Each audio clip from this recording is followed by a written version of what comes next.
Welcome to Stewardship Matters with Scott Thomas. I'm your host, Dawn Whitestone, and we're talking today with financial expert Scott Thomas. Scott calls himself a philanthropic Sherpa. He's going to have to explain that one. He has worked diligently on bringing creative and real solutions to donors and nonprofits. He guides donors as they connect to what either breaks their heart or truly inspires them to be more for others and their causes.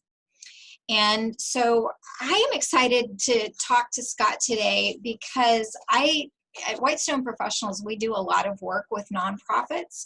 We tend to work with people who see their work as a calling, and generally people who start businesses or start nonprofits because they have a passion for people, just like you said, people whose hearts are broken for some cause or who are inspired to do something. And Scott, I've seen some of the things that you do with nonprofits, and it is just amazing the things that you talk about, and I want to connect you with them. The old expression, little things add up to be big things, applies here. So let's start out by talking a little bit about COVID-19 and the CARES Act. So what do nonprofit professionals need to know that is specific for them? Obviously, there's things like the Payroll Protection Act and disaster relief loans, but what does every nonprofit need to know?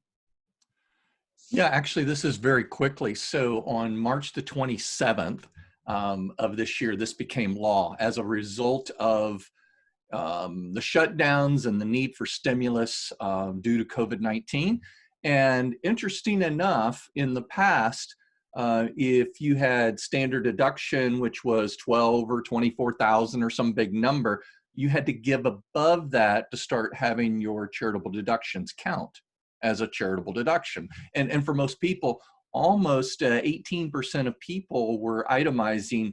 Everybody else was not itemizing over the last couple of years. So now non-itemizers get a $300 above the line deduction, which means everybody that's not itemizing, they get the deduction, they get the benefit of reducing taxes, reducing taxable income.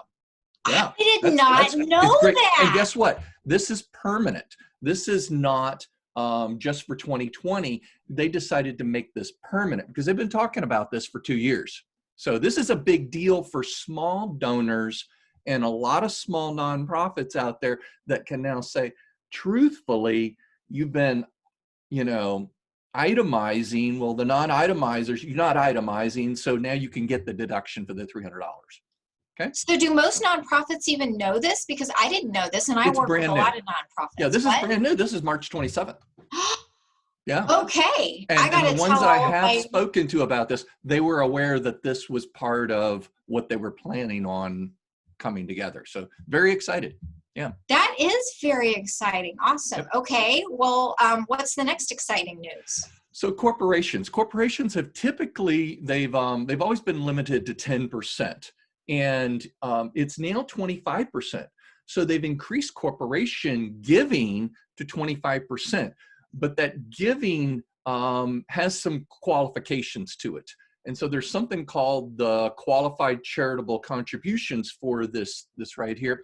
And it includes, things like hospitals and churches and all kinds of nonprofit organizations. What it does not include is donor advised funds or private foundations that aren't flowing the monies right back out. Mm-hmm. So that's a good thing. It means that the money is being implemented. And so it's a fantastic thing. That's only for 2020. Okay. Okay. I know of at least, in fact, I just got off of a prayer call with one of the nonprofits that I work with, and they're getting ready to send out a letter to their donors. Mm-hmm. And they need to know this. So I'm going to let them know this right away. That's awesome. So the CARES Act has a lot for nonprofits. What else do people need to know? So food inventory. So I work with some small food banks and some really, really large food banks. And I've spoken to the state of Florida's pantry group. I've done associations, church groups of pantries. And this is great because food inventory This would be like a grocery store, like a Publix, or you know, an organization that has food that they want to donate to nonprofits. It was 15%. It's been raised to 25% of their net income. What So does that mean? that's a real positive. So we should see an incentive for people who are in the food distribution business, like grocery stores, now being able to load up more to the food banks. So I just need to clarify on this. Does this mean they went from getting a 15% tax deduction to a 25% No, tax no. deduction? So it's based upon the net income of the organization. So the grocery store now has a higher limit. They've raised it from 15% to 25% of their net income. So there's a limit as to how much food they could give away and get, so that it's a charitable contribution as a deduction. They've raised it from 15 to 25. It just opens the floodgates more. So it used to be that they could give 15% of their net income away to charity and be able to now deduct it as a business expense and so forth. Yes. Now it's 25. for in-kind gifts of food? Yeah.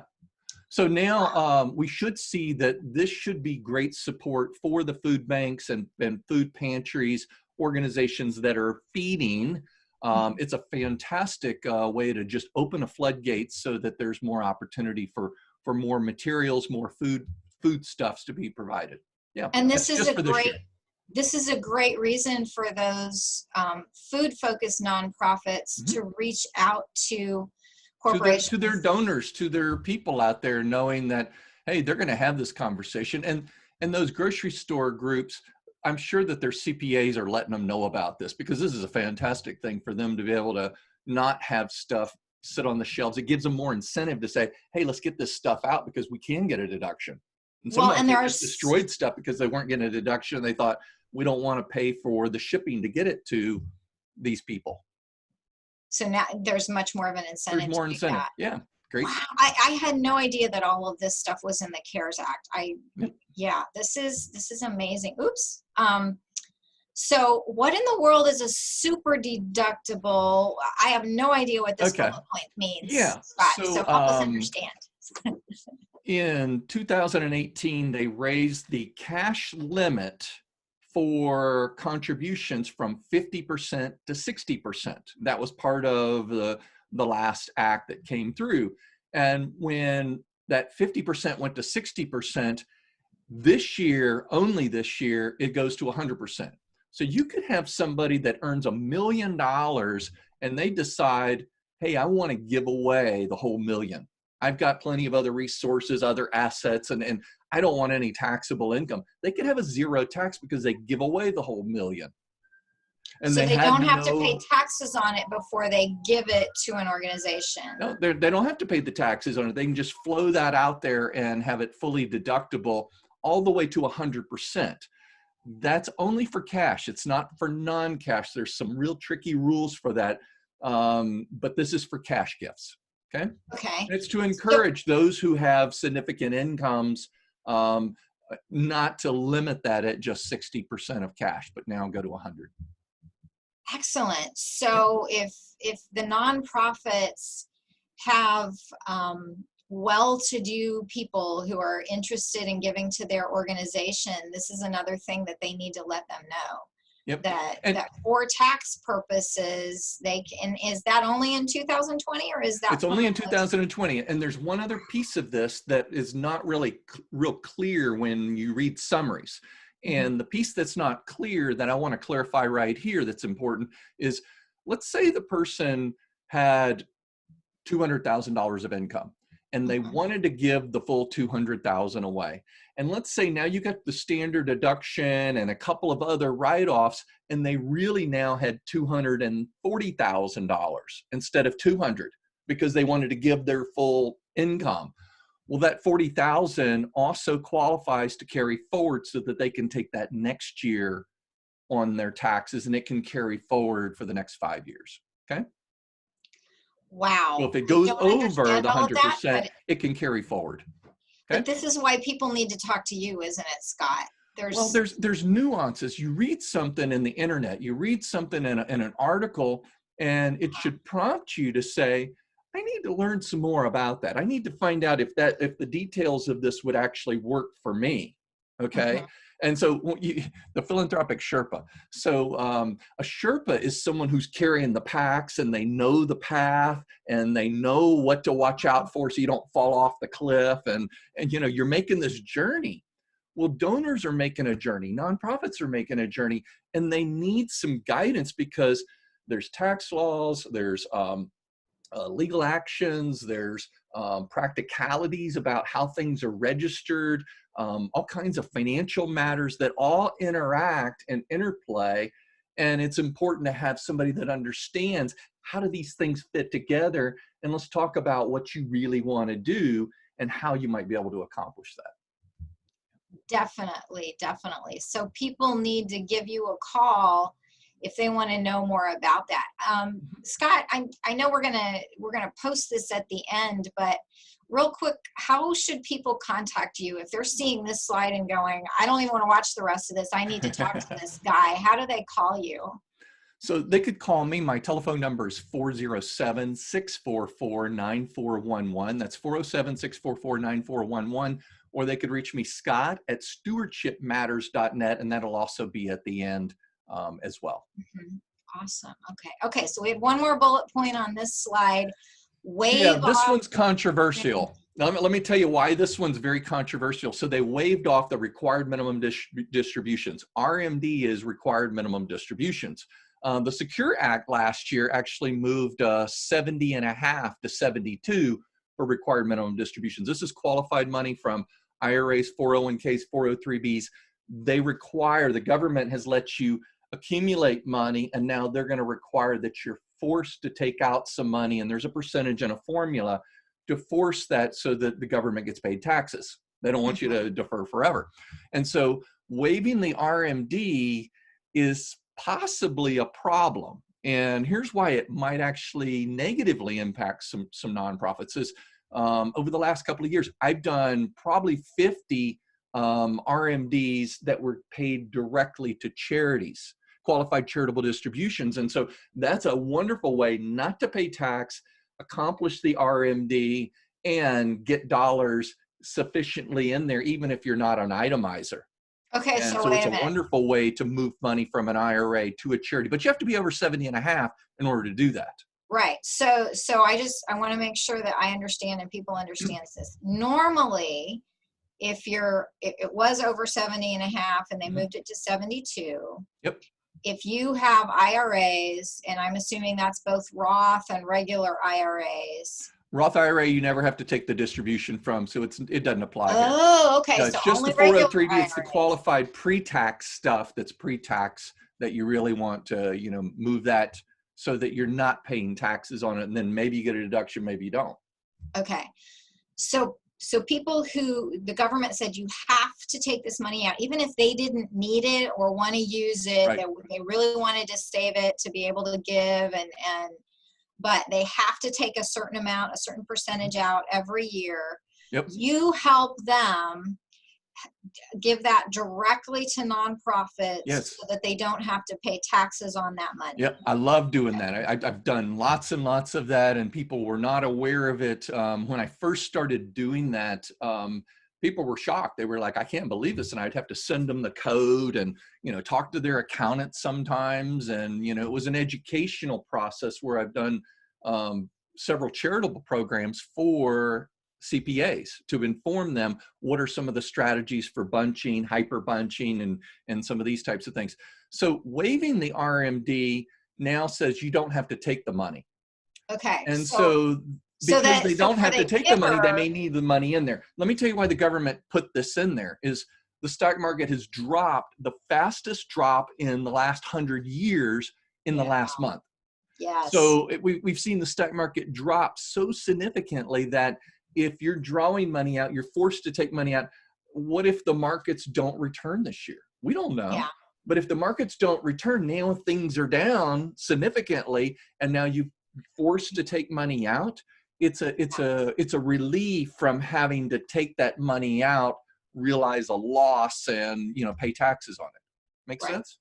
Yes, that makes a whole lot of sense. So for the people who have their money in the stock market, this is a relief for them, but it may have a negative impact on the nonprofits because but it was going to do that anyway because the stock market's down. So Yeah, people have less absolutely. money to be able to pull out anyway. So Yeah.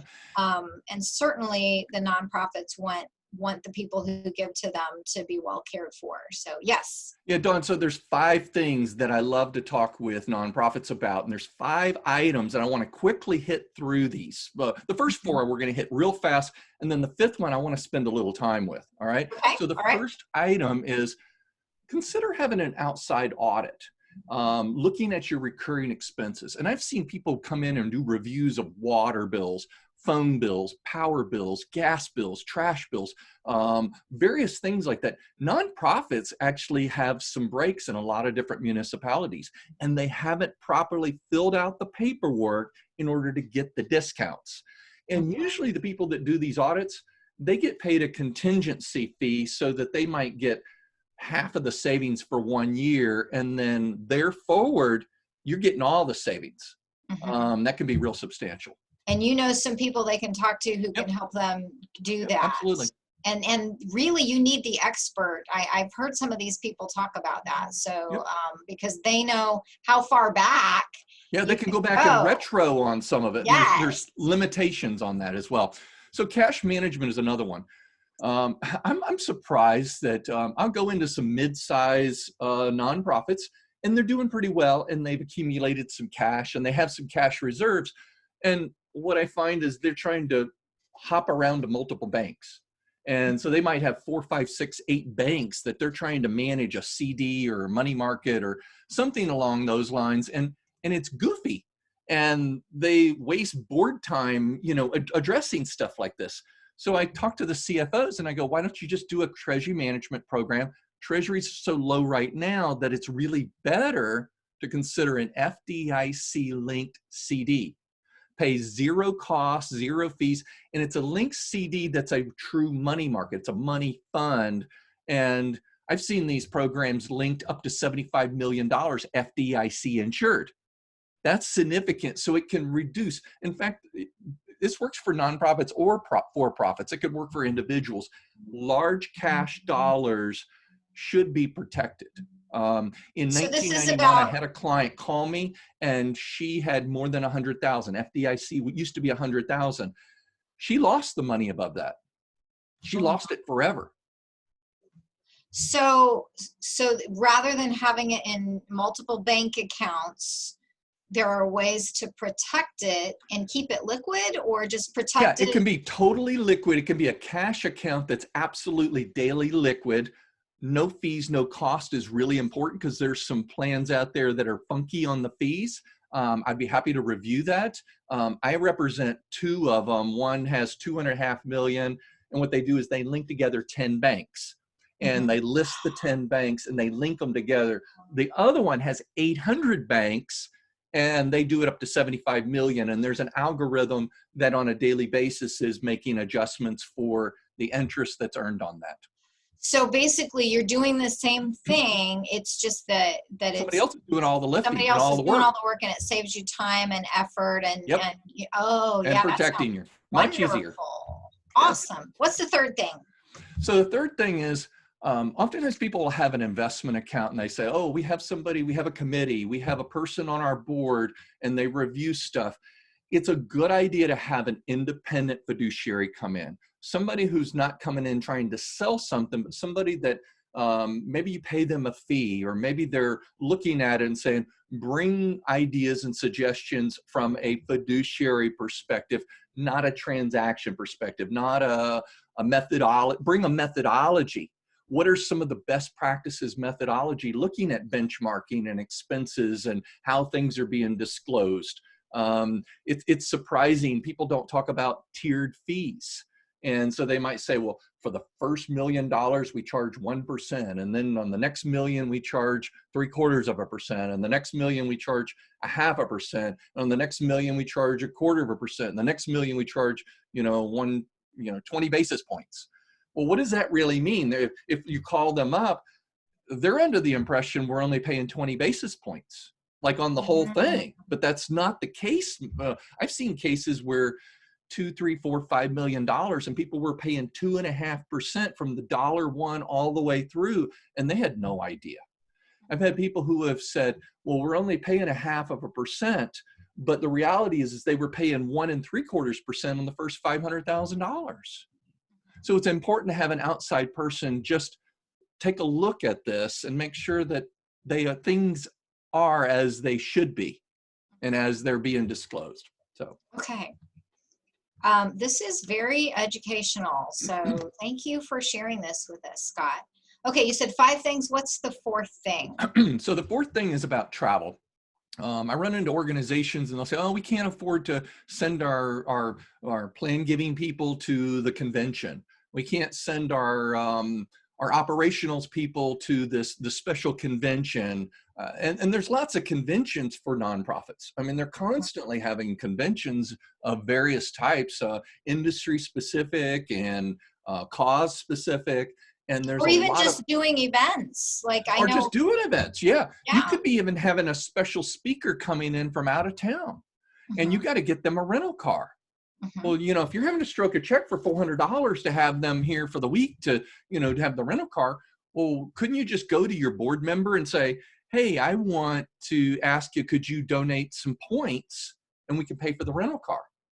Or airline I tried to do this flights. for my food banks. I tried to do rental trucks, and you can't use points for commercial trucks. It doesn't work. But you tried. I tried. Yes, I absolutely tried. I called all over everybody, and I really was trying to do that for my food banks and pantries because they needed a reliable piece of a truck to be able to go get something at a last minute, and we weren't able to do that. But who knows? That may open up in the future. Frequent flyer points. Get this. There's 10 trillion miles of frequent flyer points unused right now. That's worth over $165 billion. So if you want a big bucket of money, that's an easy ask. Yeah. I'll tell you who does this really well. I have to tell you one charity that I just love that does this fabulous. I mean, they do it better than anyone else in the country is Make-A-Wish. Make-A-Wish, if you go to Google, they are always asking at all the local chapters, on the national chapter, you will see Make-A-Wish does a fabulous job. They're the 800-pound gorilla that's making stuff happen. They own the Google's first 50 pages, but that's an easy ask. And it could be that maybe you just want to look at one of those Delta magazine, catalogs. Maybe there's something you need, like a copier, and you could go get a copier because somebody donated points. Maybe you really do need frequent flyer miles. So let me tell you about the frequent flyer. So if you go to American Airlines or Delta or one of those places, there is a place where you can have someone take a flight and you can donate your miles. But you kind of have to get that donor to log into their account, and then they need to know exactly when is the flight, who is the person, what is their address, some information about them. It is a little bit more work to be able to do that because the airlines at this point only have 5 or 6 organizations that you can just push a button and give the points to that organization, like Wounded Warriors or Make-A-Wish and a few of those. So if you want to go take a flight, you need to have that donor who's maybe they're a traveling warrior. They've built up millions of miles. They're never going to use them. And I tell you what, when I have found one of those people, they love to do this. They say, well, gosh, yeah, let me send your whole team to Dallas. Oh, and just send the whole team to go do this. And let me pay for the hotel too. And they get on there and they do the whole trip and are able to give that away and be generous and give that away. Is there a way for nonprofits to sign up for that on the airline sites? Not really. No, not at this point. There's only 5 or 6 that I've seen out there on the Delta and American and United, sites. But anyways, this is an easy ask, but it might have some complications to it. All right. So it's good for the board because the board members are invested enough they might actually take the time or have their assistant take the time to do that. So that's awesome. Okay. Well, the fifth thing, you really wanted to spend some time on this, Scott. So what about plan gifts, and why do you want to spend some time on that?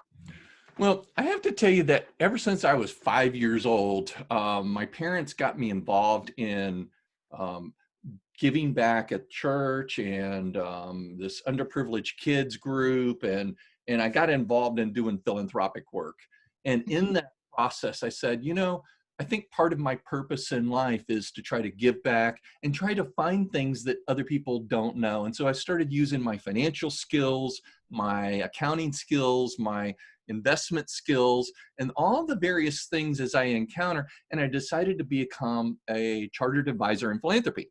It's a graduate level course. I took it on. I got involved with a bunch of other mentors that mentored me through the years. I've had various mentors that have helped shape my life. And plan giving is like the redheaded stepchild of nonprofits. Really? Why is that? And what I mean by that is that it's not that important. They go, oh, well, I know we can make some money because I heard about this other organization and they got $500,000 last year. That's a lot of money. And that would make a big difference. And so they go out and they hire someone and they don't have proper expectations. They haven't gone into the process of looking at plan gifts. And when I say by plan gifts, we're talking about asking for bequest. Hey, when you die, would you consider leaving us in your will? Would you consider leaving a dollar amount, or would you put us on as a beneficiary in your IRA? IRA is going to be fully taxable to your kids, and there's some advantages for being able to leave that to a charity as opposed to leaving that to your children. Leave the house to your kids, but leave the qualified money. And so there's rules around that stuff. Interesting thing is I see a lot of these plan giving people, they move from organization to organization to organization, and they'll move around a lot because Why? Because somebody hires them for a little bit more money. They don't feel appreciated. They don't feel communicated with. The nonprofit doesn't take it on. So one of my mentors, a guy named Brian Klotz, he has done a lot of surveys and studies and been in this space for 30 years. And he is an amazing man who, when he's done his studies, he shows an 11 times return. So if you spend $100,000 for the year to have someone, you're going to get 11 time payoff. So 100,000 becomes 1.1 million, and it's consistent. He's done this with national organizations, big national organizations, and small organizations as well. And that 11 times number has been consistent. That is so important. My husband is an accountant, and occasionally we go in and he does a little mini audit for the nonprofits. And I know one recently we talked to, and their donor relations person was earning back 3 times what they were spending on her. And he looked at them and he said, you need to keep her. That's a really good return on investment. So that was a 3 times. And you're saying this guy is 11 times? No, what I'm saying is the industry, not this guy. Oh, the industry is 11 times. So if you do plan gifts. Giving, so how much time you spend, so that person that goes out and has the conversation with the widow, and she's estranged from her kids and she leaves you $250,000 and she dies 10 years later. Well, the amount of money and effort to build that relationship, as you take those segments as part of the salary and the package and everything, there's an 11 times factor. Wow. That's the industry as a whole. And it's been proven that way year over year over year. But guess what? You can't just do it for 1 year and then expect to say, oh, well, I'm getting $1.1 million. We don't know when that's going to happen. It could happen next year. It could happen 20 years from now, 30 years from now. We don't know. So how can we, but if we make the investment this year and we're not even sure we're going to be able to pay our bills next month, how can nonprofits justify that if they're not sure when that's going to come in? Dawn, that is the $1 million question. That's the $64,000 question. And so one of the talks I've been giving for nonprofits, for donors, and for CPAs has been, consider outsourcing. What if you could get paid today the present value of what your future gift would be? How would that work? And so here's what this is about. So there's something called a split interest gift. The oldest one is the charitable gift annuity. There's also charitable remainder trusts and pooled income funds. But split interest means the donor is getting back an income stream. Think of it like a charitable pension. Think of it like a charitable money tree. It's providing for that donor year in and year out. They have a steady income and it's tax advantaged. Ultimately, they're given a portion of that overall asset that they put in there to the charity.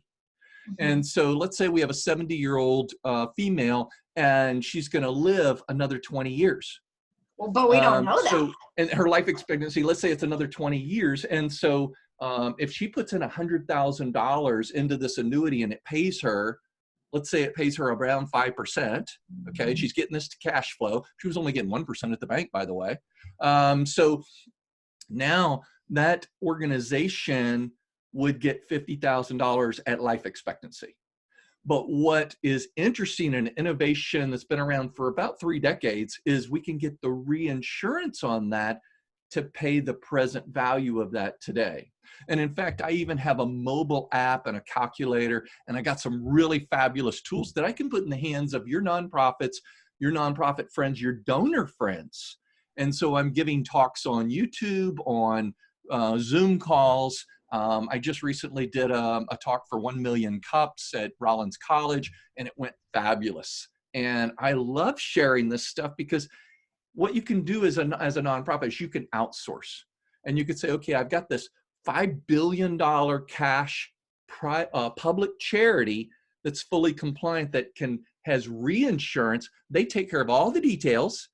And then you as a nonprofit get paid today, and that donor is secured with a very stable, steady income that's reliable from an organization that's been around 30 years doing thousands of these, not a couple of them. Because when I go in to talk to a nonprofit, I'll say, do you do charitable gift annuities? I go, oh yeah, we've got a few of those on the books. We got like 20 of them. And then I say, well, let me guess, what's the average size? 5 to 10,000. They said, how did you know? Because that's the national average. It might be $7,000, $8,000. And my average is like 150,000. And so Wow. it's a different mindset. And so what happens is marketing organizations and the training and the teaching say, oh, this is easy. You can just ask Mrs. McGillicuddy, who has that $5,000 CD, to roll it over to you. It's no big deal. And the nonprofit person goes, oh yeah, that's easy. That's small. That's an easy ask. But the reality is it's not planning. What I do is I'll get into the planning and say, this can move the needle and actually create assets for the donor, for the nonprofit, and who loses? The government. The government loses. At the cost of the government, the donor and the nonprofit win, and we don't have to pay the administrative cost and all the funky fees that go along with administering the charitable gift annuities from the organization and carry those liabilities on the books. Because I'll see on a 990 the liabilities that's out there, and they don't like that. Nonprofits get tired. The chief financial officers say, Scott, we'd love to outsource that. How do we do that? So that's a conversation I would love to have.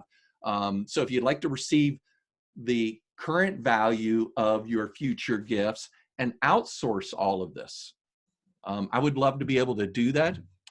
If you'd like to reach out to me, I wanted to, give my number again for those that want to call me. 407-644-9411. Again, it's Scott Thomas. Here's the telephone number for both of us. Dawn, thank you for allowing me to share something I get very passionate about. Well, and Scott, I want to thank you for asking me to kind of be that foil and that host, because I have been frustrated. I've tried to introduce you to a number of nonprofits, and I haven't known how to understand and to help them understand what it is you do. So I'm looking forward to being able to share this video with them and to be able to share with them how you do what you do. We are just so passionate about helping people who are passionate about what they do. And so as part of the strategic planning that we help people do and strategic prayer, I think this will be a very helpful tool. So thanks for letting me be a part of this. Do you have any final thoughts or things that you want to share with people? Thank you. I appreciate the opportunity to share with you. Well, I want to thank everybody for your time in watching this, and I hope you have found it valuable and that you will give Scott a call and talk to him about how he can help you with your planned giving or the organization that you are with. So thanks a lot, Scott, and thank you, everyone.